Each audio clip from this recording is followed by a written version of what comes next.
The morning sun reflected off the glass windows of Seattle's tallest buildings as Marcus Bennett adjusted his Italian silk tie in the mirror. At 32 years old, he had recently sold his tech startup for $12 million, and he made sure everyone knew about his success. His penthouse apartment on the 40th floor of the Emerald Heights Tower gave him a view that made him feel like he was on top of the world, exactly where he thought he belonged. Marcus' morning routine was always the same. He spent 45 minutes getting ready, making sure his dark brown hair was perfectly styled and his expensive suit had no wrinkles.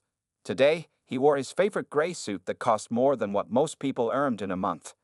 He checked his Rolex watch, another reminder of his wealth, and smiled at his reflection. Time to show the world who's boss, he said to himself, grabbing his leather briefcase that had his name engraved in gold letters. The elevator ride down was his favorite part of the morning.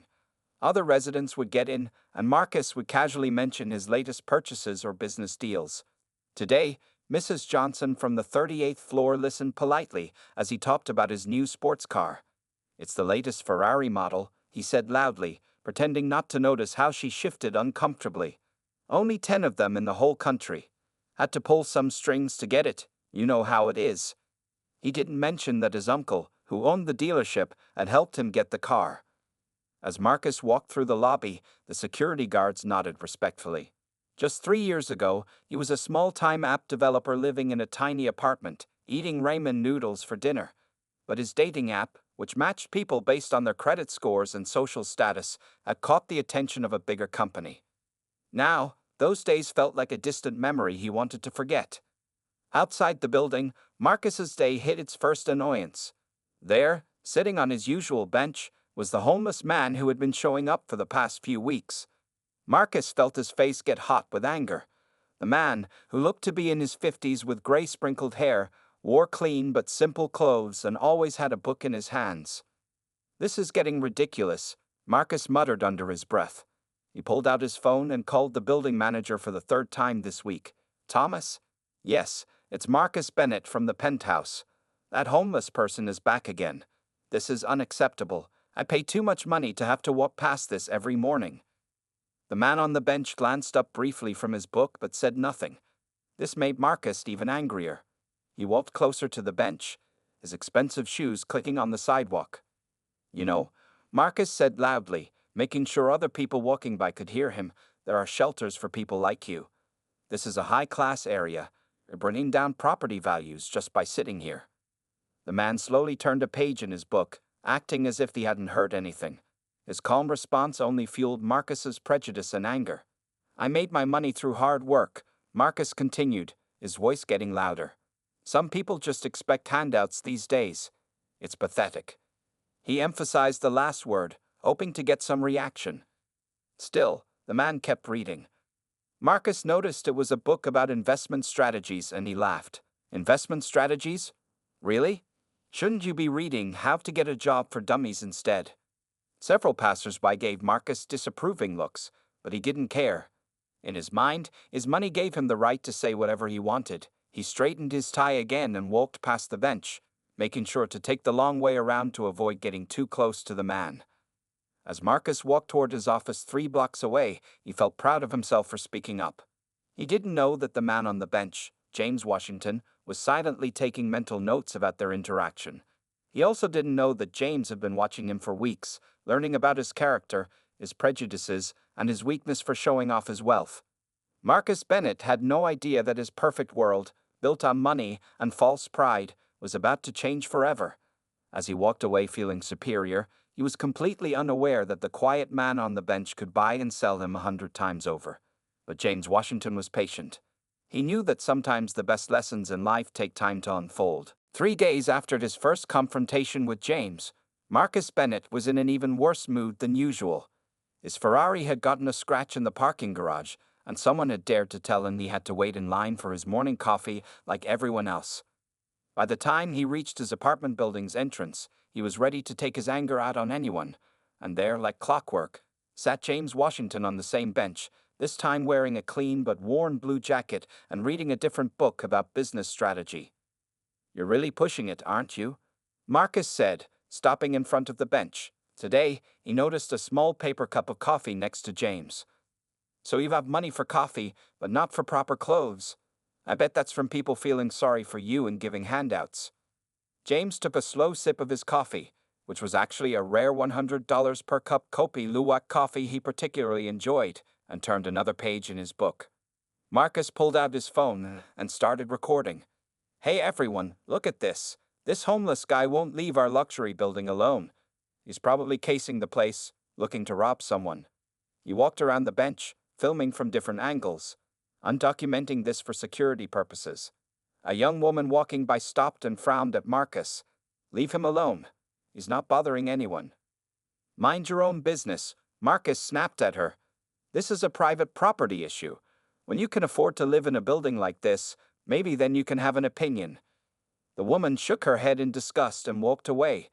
James continued reading, but a slight smile appeared on his face as he observed Marcus's behavior from the corner of his eye. Marcus wasn't done yet. He called building security again. Yeah, he's back again. What do you mean you can't remove him? The bench is public property. This is absurd. He hung up the phone angrily. Just then, Thomas, the building manager, came outside. Mr. Bennett, can we talk for a moment? Marcus smiled, thinking Thomas was finally going to do something about James. They walked a few steps away from the bench. Mr. Bennett, Thomas said quietly, several residents have complained about your behavior toward this gentleman. If the complaints continue, we'll have to discuss your lease agreement. Marcus's face turned red. Are you threatening me? Do you know how much I pay to live here? Sir, money doesn't give anyone the right to harass people. The bench is public property, and he has every right to sit there. As Thomas walked away, Marcus turned back toward James, who was now writing something in a small notebook. This made Marcus even more curious and angry. What are you writing? Planning your next scam? Marcus moved closer, trying to peek at the notebook. James calmly closed his notebook and put it in his worn leather bag. Inside that simple bag was a contract worth $50 million that he'd just finished reviewing, but Marcus would never know that. You know what? Marcus said, pulling out his wallet. He took out a $100 bill. Here's $100 if you promise to never come back to this bench. He held the money out, waving it in front of James. For the first time, James looked directly at Marcus. His eyes were clear and intelligent, showing no sign of the desperation Marcus expected to see. This unsettled Marcus, though he wouldn't admit it. James slowly stood up, revealing his full height, which was a bit taller than Marcus. He carefully picked up his coffee cup and book, leaving the $100 bill floating in the wind. Keep your money, Mr. Bennett, James said quietly, his voice deep and educated. You seem to need it more than I do. These were the first words James had ever spoken to Marcus. As James walked away, Marcus stood frozen, still holding the money. Something about James's voice, his calm confidence, and the way he used Marcus's name without being told it made Marcus feel uneasy. Later that day, Marcus couldn't focus on work. He kept thinking about the incident, about James's words. He tried to convince himself that James was just another homeless person trying to act superior, but deep down, something felt different about this man. What Marcus didn't know was that at that very moment, James was sitting in his private office 40 blocks away, reviewing the purchase agreement for the building Marcus lived in.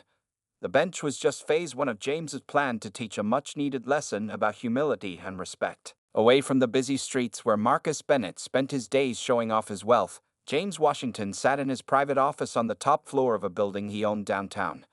The office was simple but elegant, with views of the entire city. Unlike Marcus's showy penthouse, James preferred clean lines and practical furniture.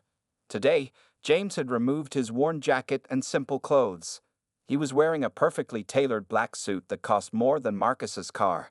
His secretary, Sarah, who had worked with him for 15 years, brought in his afternoon tea.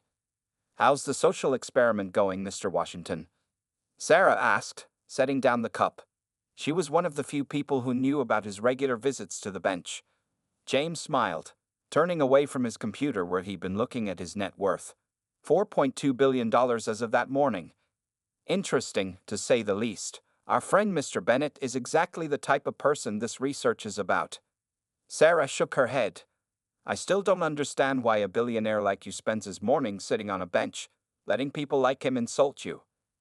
That's exactly why I do it, James explained, taking a sip of his tea. Money shows people's true character. Some become humble, others become like Marcus Bennett. He picked up a folder from his desk. Did you know his company is looking for investors? Sarah nodded. Yes, they're trying to raise $20 million. Should I tell them you're not interested? No, James said thoughtfully. Actually, set up a meeting. But not with me directly, with Washington Industries. Let's not reveal who I am just yet. Just then, James's phone rang. It was his old friend Robert, who ran the largest homeless shelter in Seattle. James, the new building is amazing. The families love it. James had secretly donated $50 million to build a new homeless shelter, complete with job training facilities and a medical clinic. Not even the shelter residents knew who their real benefactor was. That's wonderful news, Robert, James said. How are the job training programs going? Fantastic. 10 people found full-time jobs last week. By the way, I saw you on your bench again this morning. That young man in the expensive suit was being quite rude. James laughed. You know me, Robert. I've learned more about human nature sitting on that bench than I ever did in business school. After finishing his call, James opened his laptop and looked at Marcus Bennett's company profile. The business itself wasn't bad. A new social media platform for luxury lifestyle sharing. But James was more interested in its owner's character than its profit potential. He clicked through some photos of Marcus at charity events. In every picture, Marcus made sure the amount he donated was visible to cameras. James shook his head. He had donated hundreds of millions without ever letting his name be known. Sarah, James called out, please schedule that meeting with Mr. Bennett's company for next week. But first, I need to make one more visit to my bench. The next morning, James arrived at his usual spot early. He was wearing worn jeans and a simple sweater again, but in his backpack was a contract worth $100 million that he needed to review. He pulled out a book about successful leadership and waited. Right on schedule, Marcus appeared, looking angry as usual. But today was different. A young boy, about 7 years old, was walking with his mother past the bench when he dropped his ice cream. Before Marcus could start his daily insults, James quickly bought the crying child a new ice cream from a nearby vendor. Marcus watched this scene unfold, confusion visible on his face. The mother tried to pay James back, but he politely refused. For a moment, Marcus just stood there, his prepared insults forgotten. James noticed Marcus's reaction and smiled to himself. Sometimes the biggest lessons came from the smallest moments. What Marcus didn't know was that James had just signed the papers to buy the ice cream shop chain the vendor worked for. A $20 million deal he'd made simply because he liked their ice cream. As Marcus finally walked away without saying anything that morning, James pulled out his phone and sent a quick text to Sarah. Schedule that meeting with Mr. Bennett for tomorrow. I think he's ready for a surprise. In his expensive office, Marcus was about to learn that true wealth wasn't about the cost of your suit or the car you drove. It was about how you treated people when you thought they had nothing to offer you. Marcus Bennett sat nervously in his office, checking his Rolex watch every few minutes. Today was the biggest meeting of his career. His company needed $20 million to expand, and Washington Industries, one of the largest investment firms in the country, had agreed to hear his proposal. Mr. Bennett, his secretary called through the intercom. Your potential investors will be here in 30 minutes. Marcus stood up and checked his appearance in the office window's reflection. He had spent $5,000 on a new suit just for this meeting. Everything had to be perfect. His company was running out of money, but he hadn't told anyone. Without this investment, he might lose everything. I can't believe I'm meeting with Washington Industries, he said to himself, practicing his smile in the window. He had Googled the company last night but couldn't find any pictures of the owner. The company was famous for being very private. Meanwhile, in a car driving towards Marcus's office, James Washington was changing from his bench clothes into an expensive business suit. His assistant, Sarah, sat beside him with a folder containing all of Marcus's company information. Are you sure about this, Mr. Washington? Sarah asked, helping him with his tie. After how he's treated you, James smiled. Sometimes the best lessons come from unexpected places, Sarah. Besides, his company's idea isn't bad. He just needs to learn that success isn't just about money. The car stopped in front of Marcus's building. James stepped out, now looking every bit the billionaire he was. Several people on the street recognized him and whispered as he walked by. He was, after all, one of the richest men in the world, even if Marcus had never realized who he really was. Up in his office, Marcus was giving last-minute instructions to his team. Remember, these people are worth billions. Laugh at their jokes, agree with everything they say. The elevator dinged, and Marcus's secretary rushed in. "Sir, they're here." Marcus straightened his tie one last time and walked to the conference room. His heart was beating fast. This meeting could change his life. The conference room door opened. Marcus walked in with his biggest smile, but it disappeared instantly. Sitting at the head of the table was the homeless man from the bench. "Hello, Mr. Bennett," James said calmly. "Please have a seat. We have a lot to discuss." Marcus couldn't move. His mouth opened and closed, but no words came out. Sarah, sitting next to James, tried to hide her smile. "Is something wrong?" James asked, his voice perfectly polite. "You seem surprised to see me. Please, sit down, unless, of course, you think I'm bringing down the property values by being here." Marcus slowly sat down, his face turning red as James repeated the exact words he had used at the bench. His team members looked confused, not understanding what was happening. You're, Marcus stuttered. "James Washington." James finished for him. "Founder and CEO of Washington Industries. Also the man you've been trying to chase away from a public bench for the past few weeks." The room was so quiet you could hear a pin drop. Marcus's team members were looking at their boss in horror, finally understanding why the richest man in Seattle was quoting their boss's insults. "Now then," James continued, opening a folder. "Your company needs $20 million. That's a small investment for me. I could write that check right now." He paused, looking directly at Marcus. "But before we discuss money, perhaps we should talk about character." Marcus felt sick. He remembered every insult, every rude comment, every time he had looked down on the man sitting in front of him, the man who could now destroy his entire future with one word. "Mr. Washington," Marcus began, his voice shaking. I don't know what to say." "That's a first," James said quietly. "In all our meetings at the bench, you always had plenty to say." Sarah handed out copies of Marcus's company proposal to everyone in the room.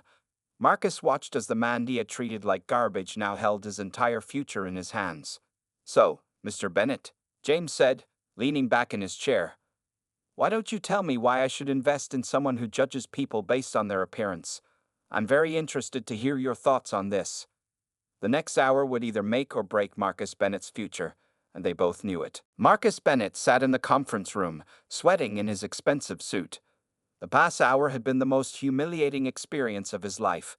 James Washington, the man he had treated like dirt, had calmly listed every single insult, every rude comment, and every discriminatory action Marcus had shown over the past weeks. "Let me make sure I understand this correctly," James said, looking at his notes. "You filmed me without permission, tried to bribe me to leave a public space, and called security on me multiple times. All while I was simply reading a book." Sarah played a recording on her tablet. It was Marcus's voice from his own social media posts, bragging about chasing away homeless people from his building. Marcus wanted to disappear under the conference table. "Mr. Washington," Marcus tried again, his voice shaking. "I had no idea who you were, if I had known." "That's exactly the problem," James interrupted, his voice firm but calm. "You're saying you would have treated me differently if you had known I was rich. That shows you haven't learned anything yet." One of Marcus's team members, David, spoke up nervously. "Sir, our company has great potential. Mr. Bennett's personal actions shouldn't." "Actually," James said, "a leader's character has everything to do with a company's success." He pulled out another folder. "For example, did you know that Mr. Bennett has been taking credit for his employees' ideas? That he pays his cleaning staff below minimum wage? That he has zero diversity in his senior management?" Marcus felt the room spinning. How did James know all this? "I've been watching you for weeks, Mr. Bennett," James continued. "Not just at the bench. I talked to your employees, your building staff, even the coffee shop workers you yell at every morning. Would you like to hear what they say about you?" Marcus shook his head, but James wasn't really asking. "The barista you shouted at last week? She's a single mother working 2 jobs to put herself through medical school. The security guard you threatened to fire? He's taking care of his elderly parents. These are the people you look down on, Mr. Bennett. People you think are beneath you. Sarah handed out more documents to everyone in the room. They showed pictures of Marcus's daily behavior, yelling at service workers, parking in handicapped spaces, throwing money around to get his way. Your company needs $20 million, James said, standing up. Your idea is actually quite good, but do you know what I did with $20 million last month? I built a job training center for homeless people. Real homeless people, not billionaires doing research. The room fell silent. Marcus's team members were staring at their boss with new eyes. I sit on that bench, James continued, because it helps me stay connected to reality, to remember that every person has value, regardless of what they wear or how much money they have. Something you seem to have forgotten. Marcus looked down at his expensive shoes, feeling ashamed for the first time in years. Do you know why I agreed to this meeting? James asked, but didn't wait for an answer, because everyone deserves a chance to learn and grow, even people like you, Mr. Bennett. He pulled out one final document and placed it in front of Marcus. This is my investment offer, James said, but it comes with conditions, big ones. First, you'll start a program to hire and train people from disadvantaged backgrounds. Second, you'll raise your employees' wages and give them credit for their ideas. Third, you'll spend 1 month working in that homeless shelter I built, not as a boss, but as a regular volunteer. Marcus stared at the paper, realizing this was both a punishment and an opportunity. And one more thing, James added, picking up his coat. That bench? I just bought the entire block. It's going to become a rest area for city workers and homeless people. I expect you to treat every person who sits there with respect. As James walked to the door, he turned back one last time. You have until tomorrow to decide, Mr. Bennett. You can either learn from this experience and become a better person, or you can continue being the man who judged a billionaire for sitting on a bench. The choice is yours. The door closed behind James, leaving Marcus alone with his thoughts and his shame. For the first time in his life, his money couldn't fix the situation he was in. He had to decide who he really wanted to be. A week after the meeting with James Washington, Marcus Bennett's life had completely changed. His expensive suit was hanging untouched in his closet as he wore a simple volunteer t-shirt at the homeless shelter. This was day 7 of his 30-day requirement if he wanted James's investment. Marcus, we need help in the kitchen, called Maria, the shelter's head cook. She had been suspicious of him at first, but his willingness to do any task, no matter how small, was slowly winning people over. Marcus grabbed an apron and headed to the kitchen. 6 months ago, he would have laughed at the idea of serving food to homeless people. Now he was learning all their names and stories. Hey, Mr. B, smiled Tom, a shelter resident who had lost his job after getting sick. Still remember how to wash dishes? Marcus smiled back, remembering his first day when he didn't even know how to operate the industrial dishwasher. Getting better at it, Tom. How was your job interview yesterday? While they worked, Marcus checked his phone. His company's stock had dropped 30% since news got out about James Washington refusing to invest. 5 other investors had also pulled out, not wanting to be associated with someone who had discriminated against one of the richest men in the world. Your company's in the news again, Maria said, showing him a newspaper. The headline read, Tech CEOs fall from grace. What happens when you judge a book by its cover? Marcus sighed, putting more dishes in the washer. The story of how he had harassed a billionaire thinking he was homeless had gone viral. His social media was filled with angry comments, and some of his wealthy friends had stopped inviting him to parties. You know what's funny? Tom said, helping him with the dishes. A month ago, you wouldn't even look people like me in the eye. Now you're probably the hardest worker here. Just then, Robert, the shelter director whom Marcus now knew was James' close friend, called him to the office. Marcus, sit down, Robert said kindly. James asked me how you're doing. He wants a full report on your progress. Marcus felt nervous. Everything depended on James's investment now. How am I doing? Robert smiled. Actually, quite well. The residents say you're respectful, hardworking, and genuinely trying to learn. But James also asked about your company's new hiring policies. Following James's conditions, Marcus had completely changed his company's hiring practices. He had hired 5 shelter residents for entry-level positions, giving them training and fair wages. To his surprise, They were among his most dedicated workers. We've also noticed you're still coming here even on your days off, Robert added. That wasn't part of the requirement. Marcus looked down at his hands, now rough from washing dishes and carrying boxes. I know, but there's so much work to do, and… He paused. I'm learning more here than I ever did in business school. Just yesterday, he had helped a former engineer who had lost everything in medical bills create a resume. The man had cried when Marcus offered him a job in his company's IT department. Your Ferrari's been in the parking garage all week, Robert noted. You've been taking the bus. Marcus nodded. Parking money can buy a lot of meals for the shelter. He couldn't believe these words were coming from his own mouth. Robert wrote something in his notebook. One last thing. The bench where you used to harass James. Marcus felt ashamed at the memory. What about it? James installed 10 new benches there yesterday, made it into a proper rest area for anyone who needs it. He wants to know if you've learned enough to handle seeing people sitting there every day. Marcus thought about everything he'd experienced in the past week, the stories he'd heard, the people he'd met, the lessons he'd learned. Those benches, Marcus said slowly, they're not just seats. They're resting places for people who are trying their best to survive. I know that now. Robert smiled and picked up his phone to call James. I think, he said, you're finally starting to understand what James was trying to teach you. As Marcus walked back to the kitchen, he passed a mirror and barely recognized himself. His designer haircut was messy, his hands were pruned from dishwater, and his expensive watch was replaced by a plastic one. But for the first time in his life, he felt like a real person, not just a rich one. 1 month had passed since Marcus Bennett first stepped into the homeless shelter. Today was his last required day, but as he stood in front of his closet that morning, he pushed aside his expensive suits and reached for the volunteer t-shirt again. His phone buzzed with a message from James Washington. Meeting at the bench. 9 a.m. Marcus took the bus to his old apartment building, remembering how he used to mock people who used public transport. Now he knew most of their names, like Eddie, the night shift nurse, and Mrs. Chen, who ran the small grocery store downtown. The bench area looked completely different. James had transformed it into a beautiful rest area with trees, benches, and a small coffee cart that provided free drinks to homeless people. As Marcus approached, he saw James sitting at the same bench where their story had begun. Good morning, Mr. Washington, Marcus said, sitting down beside him. James was wearing his simple clothes again, reading a book just like before. But this time, Marcus saw him differently. How are things at the shelter? James asked. Actually, I wanted to talk to you about that, Marcus replied.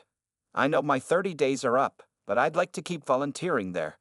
We're starting a computer training program, and I promised Tom I'd help teach it. James smiled, closing his book. Robert told me you've been spending your own money to buy supplies for the shelter. I bet you sold your Ferrari. Marcus nodded. The money helped 5 shelter residents pay their security deposits for new apartments. He laughed softly. Plus, the bus isn't so bad once you get used to it. And your company? James asked. We've hired 20 people from the shelter's job program. Our new app developer used to be a teacher before medical bills bankrupted him. He's brilliant. Marcus pulled out his phone and showed James some numbers. Productivity is up 40% since we started paying fair wages. A woman walked by pushing a shopping cart full of belongings. 6 months ago, Marcus would have called security. Today, he stood up and asked if she'd like some coffee from the cart. When she said yes, he walked with her to get it. James watched as Marcus chatted with the woman, learning that she was a former librarian who had lost her home during the pandemic. Within minutes, Marcus had taken her contact information, promising to connect her with the shelter's housing program. When Marcus returned, James had a serious look on his face. You know, I still haven't given you an answer about the investment. Marcus sat back down. Honestly, Mr. Washington, that doesn't seem as important anymore. Don't get me wrong, we still need the money. But now, I want it for the right reasons. To create jobs, to help people, to make a difference. James pulled out an envelope. Open it. Inside was a check for not 20, but $50 million. I don't understand, Marcus stuttered. This is more than we asked for. The extra $30 million, James explained, is to expand the shelter's job training program. I want your company to run it. He paused. That is, if you're interested in taking on more responsibility at the shelter." Marcus looked at the check, then at the woman he'd just helped, who was now enjoying her coffee on one of the new benches. "You know what the hardest part of this month was?" Marcus said quietly. "Not the physical work or the long hours. It was realizing who I used to be, how many people I hurt with my words and actions." "And now?" James asked. "Now I understand that true wealth isn't about what's in your bank account. It's about how you treat others, especially those who can't do anything for you in return." James stood up, straightening his simple jacket. "Congratulations, Mr. Bennett. You finally learned the lesson I've been teaching for 30 days. He extended his hand. "Would you like to join me for a real business meeting? We have a lot of work to do." As they walked away from the bench, Marcus saw his reflection in a store window. His clothes were simple, his expensive haircut had grown out, and his designer watch was gone. But he stood taller than ever before. Behind them, the woman with the shopping cart had fallen asleep on the bench, the empty coffee cup beside her. Marcus made a mental note to come back later and make sure she got to the shelter safely. He had learned that sometimes the smallest acts of kindness meant more than all the money in the world. 1 year had passed since the day Marcus Bennett had first met James Washington on that bench. The local newspaper's headline read, "Local tech company sets new standard for corporate social responsibility." Marcus sat in his new office, which was much smaller than his old one. He had converted the extra space into a training center where shelter residents could learn computer skills. On his desk sat a simple frame with a picture of him and the first graduating class from their job training program, 25 people who had gone from homeless to employed. "Mr. Bennett," his secretary called. "Mr. Washington is here for the annual review." James walked in, wearing one of his simple sweaters despite being worth billions. They had made it a tradition to dress casually during their meetings, a reminder of where their partnership began. "Ready for our bench meeting?" James asked with a smile. They walked together to the rest area that had once been just a single bench. Now it was a beautiful community space with gardens, benches, and a small cafe that employed people from the shelter. Tom, Marcus's first friend from the shelter, was now the cafe manager. "Hey, boss," Tom called out, bringing them their usual coffee. "We hired 2 more people from the shelter yesterday." Marcus and James sat at their usual bench, watching people come and go. A businessman in an expensive suit walked past, giving dirty looks to a homeless man resting nearby. "That used to be me," Marcus said quietly. "Hard to believe I was that person just a year ago." James nodded. "Speaking of change, show me the numbers." Marcus pulled out his tablet. Their company had grown dramatically, but not in the way his old self would have measured success. "We've hired 200 people from the shelter programs this year. 95% are still employed. 15 have been promoted to management positions." "And the new housing project?" James asked. "The first building is finished. 50 affordable apartments for shelter residents who are working but need time to save money. The second building starts construction next month." Marcus smiled proudly. "We're using the profits from our app to subsidize the rent." A young woman approached them, tears in her eyes. Marcus recognized her as Sarah, one of their recent program graduates. "Mr. Bennett, Mr. Washington," she said. "I just got my first paycheck from the tech support job. I can finally afford an apartment for me and my daughter." After congratulating Sarah, Marcus turned to James. "You know, my old friends don't invite me to their parties anymore. They say I've changed too much." "And how do you feel about that?" James asked. Marcus watched as Sarah walked away, standing tall in her new business clothes. "I feel proud. Last week, I was at the shelter's graduation ceremony instead of a yacht party. Wouldn't have it any other way." James pulled out an envelope. "Speaking of pride, have you seen the latest valuation of your company?" The numbers were impressive, but not for the reasons that would have excited the old Marcus. Their company was now known for its innovative approach to combining business success with social responsibility. Other companies were starting to copy their model. "We're expanding the program to 5 other cities," Marcus explained. "Each office will partner with local shelters, just like we did here.